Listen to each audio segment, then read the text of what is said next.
Guys, galing na tayo ng Asimco at babalik na tayo ng shop. So sa lahat ng mga gustong pumasyal dito sa Asimco, papakita ko sa inyo mamaya kung paano makapunta dito at saan yung way. Dahan-dahan lang tayo dahil gusto nating pagmasdan at tingnan ang ganda ng kalikasan dito sa lugar na to. Napakaganda dito, guys.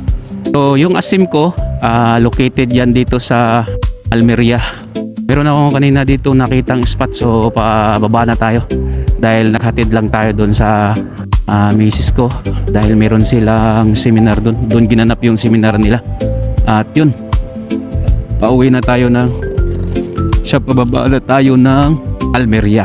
So sa lahat ng mga gustong mag-relax dyan, pwede rin kayong pumunta doon sa Asimco, yung isa sa pinaka magandang view ang ma-experience mo doon sa Asimco pagka nandoon ka na sa Asimco. Kaya tinawag siyang Asimco Hilltop dahil isang lugar na kung saan nasa tuktok siya. Tanaw na tanaw mo yung dagat, tanaw mo yung isla ng Higatangan, tapos yung lungsod ng Nabal kita mo rin. So maganda dyan sa hapon kayo pumunta dyan, napakaganda dyan. Next time pupunta tayo dyan ng gabi o hapon para abutin tayo ng gabi para ma-experience din naman natin yung gabi, makikita natin yung mga ilaw pagka nandiyan tayo sa Asimco pag inabot tayo ng dilim.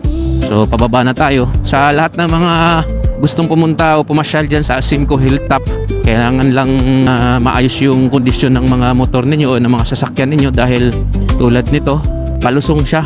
Walang problema paakyat kasi bagal naman yung takbo. Kailangan sure brake yung mga sasakyan natin dahil pag palusong dito, pagka hindi maganda yung kondisyon ng brake ng mga sasakyan natin, malamang at sa malamang may posibilidad na madisgrasya. Kaya kunting ingat pagka napasyal dito. Yung Asimco, nasa ibabaw o sa tuktok lang yun ng Tamarindo pala. Tamarindo to eh. Yun, dito rin kami nag-shoot nung kinuha kami doon dyan sa UCCP Church nila, anniversary ng UCCP Church Tamarindo. So dito yung simbahan ng Tamarindo. Yan.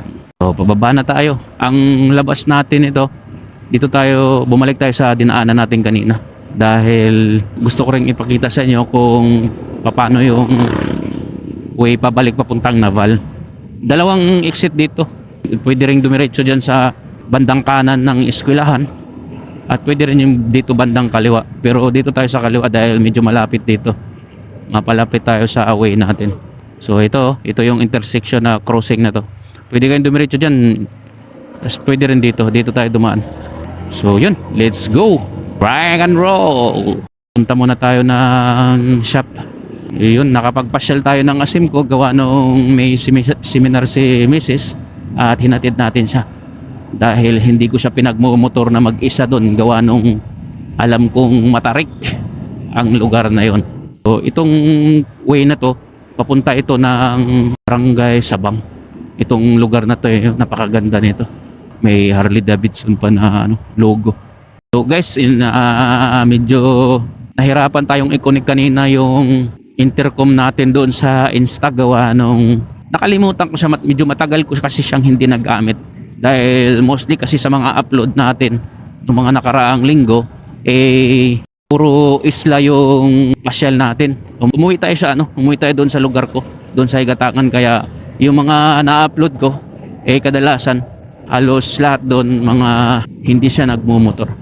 So ngayon nagkaroon tayo ng chance na magmotor at yun, medyo nakalimutan kung paano i-connect si V6 intercom doon sa Insta, pero connect ko naman katagalan. Dinisconnect ko lang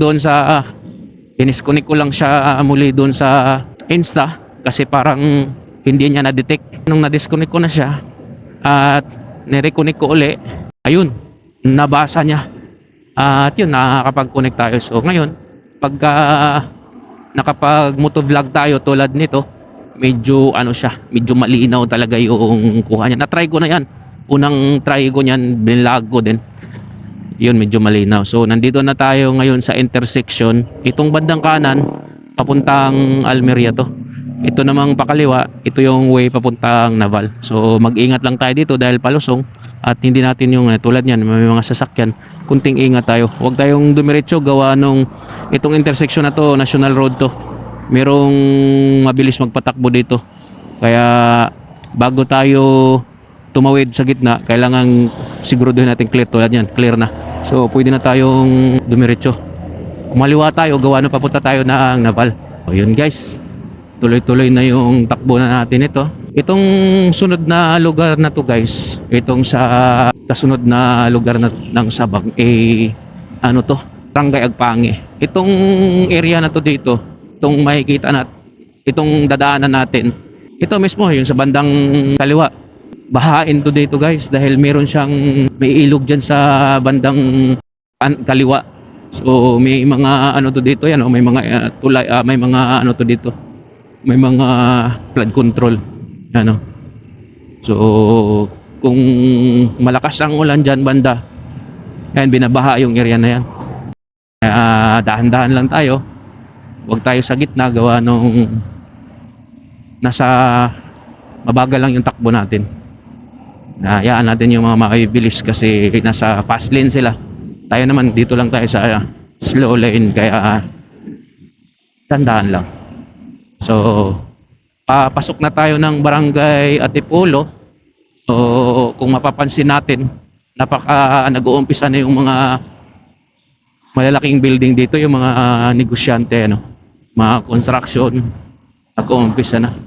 Unti-unti siyang nagbo-boom yung buong probinsya ng Biliran, lalo na dito sa Naval. Halos lahat ng mga barangay na malapit o malapit doon sa lungsod ng Naval, unti-unti na talagang nag-boom. Unti-unting naglakihan yung mga gusali, yung mga nagtatayo ng mga negosyo. At ito yung Anas Bridge. Yung Anas Bridge hanggang mula dito sa Anas, mula sa Sitio Anas ng Antipolo, yung ano na yan, yung ilog na yan, hanggang Barangay Imelda yan. Sa pinakadulo ng Barangay Imelda yung ano, nasa dulo ng Barangay Imelda yung pinakadulo ng ano na yan, ng ilog na yan. Hanggang dulo ng Barangay Imelda. Merong lugar doon na hindi na inaabot talaga ng ano, hindi na siya inaabot ng drone. Dahil sa napaka na talaga bundok na siya, at saka iningatan ko na yung drone baka madisgrasya doon, napakalayo na.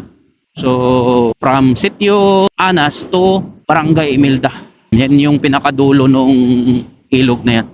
Malapit na tayo sa Naval. Saglit lang naman yung biyahe, lalo na ipalusong doon sa Asimco papuntang Barangay Sabang. Kung isa ka siya mga nagpaplanong pasukin ang vlogging, either maging motovlog, personal vlog, cooking head vlog, o travel vlog, pwede nyo akong i-message kung gusto nyo magtanong o meron kayong mga katanungan, meron kayong gustong itanong tungkol doon sa vlogging. Message nyo lang ako sa Facebook ko, sa Just Daily, at sasagutin natin yan kung kaya nating sagutin. So nasa proper na tayo ng Naval. Ito yung pinaka-sentro na, papasok na tayo. Medyo konting ingat tayo dito, tulad niyan. Medyo may mga mababagal na padjak. Kung tawagin sa amin dito yan ay sikad. Antayin lang natin yan dyan. Medyo maka-ano-ano sila. Hanap buhay rin nila yan. Kaya pagka nasa kalsada tayo nagmamaniho, kailangan talaga nating habaan yung pasensya natin. Lalong-lalo na medyo masikip din to dito, gawa nung 2 lanes lang to dito. So, paliko, yung paliko na yan, pakanan, diretso ng ano yan, terminal ng Naval. At tayo, dahil yung Cycle Care Motor Shop nandito naman sa sentro at kaliwa, so pupunta tayo doon. Dito tayo dadaan. So palapit na tayo sa shop. Umaga siya, hihinto siya. So tuloy-tuloy, diretso tayo. Yun guys, bandang kaliwa yan, nandito na tayo sa Cycle Care. Nandito na tayo sa Cycle Care at inabutan natin sila. Meron silang isang motor na ginawa.